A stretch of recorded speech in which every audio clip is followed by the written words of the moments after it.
Muriega. Najua ya kwamba hatuna ati muda mrefu, nasema ni shukrani kwa Mheshimiwa Wamarwa. Nikiongea mbele ya aliyekuwa Prime Minister Raila Amolo Odinga na viongozi wa kanisa, na muona governor kule, mwingine governor hapa na wengine wote na watabua, na sana sana Wajakoya.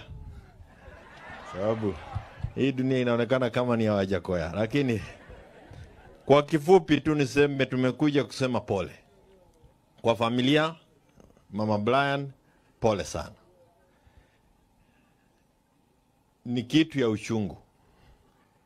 Mimi nilijua Brian alikuwa kijana mdogo, lakini kuona picha yake pale inahuzunisha zaidi.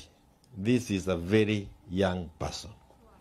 Wewe mwenyewe jiulize, Brian ni mawe gani anaweza chika na mkono akugoge naye utoroke wewe kama ni askari? Kama alikuwa amebeba mawe, huyu ni mtoto wa kurudishia na risasi. Kwa hivyo tunaposema ya kwamba askari polisi wa Kenya wamefanya vibaya, hii ni dhihirisho ya kwamba police brutality went to another level. It has never been this way since 1963. Na mimi namtabua huyu pia, Profesa Kifudha. Vile mnasikia mambo ya katiba ikisemwa, mimi nilikuwa kule Naivasha na tulikuwa na babake Junior. Mnamtaja tu, you don't know what he contributed, na tulikuwa tumetumwa na baba. Na he didn't know, alikuwa ameenda akiwa pande ya PNU. Kwa sababu kule kulikuwa PNU na ODM.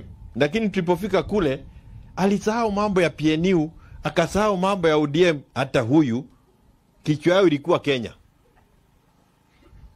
Na ndio hapa tuko, kwa sababu tuko na katiba ambayo inatupa uhuru wa kufanya mambo ambayo tunataka kufanya kama Wakenya. Kwa hivyo kuona askari wakichukua na kusema tena kuturudisha pali ya tujakuwa, inakuwa ni jambo ambalo la tuhusunisha sana. And I really want to thank these men of God. You are clear. Munaongea na muongei hivi hivi.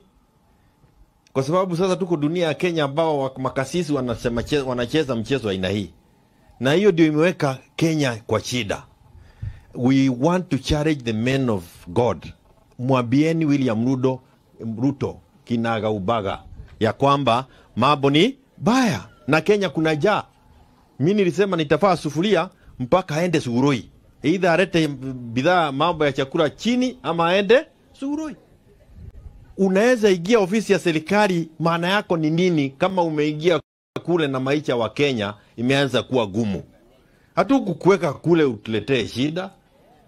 Hata kama ulipitia dirisha kadogo pahali fulani, sio uingie kule alafu utuletee shida. Lazima uhakikishe ya kwamba maisha wa Kenya ni nafuu zaidi. Wewe gojea usikie ile story itatokea kwa wale ambao wanaingia university sasa. Hii program wameleta ni ingine ambayo waziri habari. Hii program wameleta